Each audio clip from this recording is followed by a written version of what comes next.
اور جب انہوں نے مدین کی طرف رخ کیا تو کہنے لگے امید ہے کہ میرا پروردگار مجھے سیدھا رستہ بتائے۔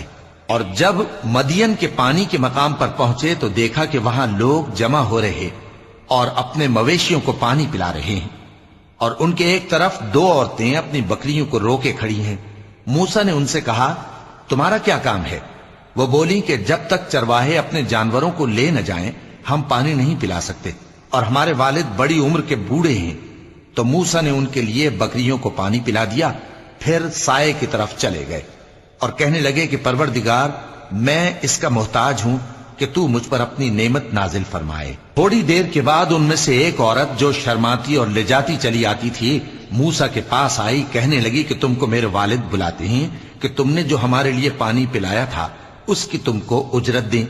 پھر جب وہ ان کے پاس آئے اور ان سے اپنا ماجرا بیان کیا تو انہوں نے کہا کہ کچھ خوف نہ کرو، تم ظالم لوگوں سے بچ آئے ہو۔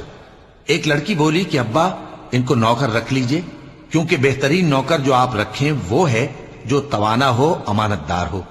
انہوں نے موسیٰ سے کہا کہ میں چاہتا ہوں کہ اپنی ان دو بیٹیوں میں سے ایک کو تم سے بیاہ دوں، اس عہد پر کہ تم 8 برس میری خدمت کرو، پھر اگر 10 سال پورے کر دو تو وہ تمہاری طرف سے احسان ہوگا، اور میں تم پر تکلیف ڈالنی نہیں چاہتا، تم مجھے انشاءاللہ نیک لوگوں میں پاؤ گے۔ موسیٰ نے کہا کہ مجھ میں اور آپ میں یہ عہد پختہ ہوا، میں جو مدت چاہوں پوری کر دوں، پھر مجھ پر کوئی زیادتی نہ ہو، اور ہم جو معاہدہ کرتے ہیں اللہ اس پر گواہ ہے۔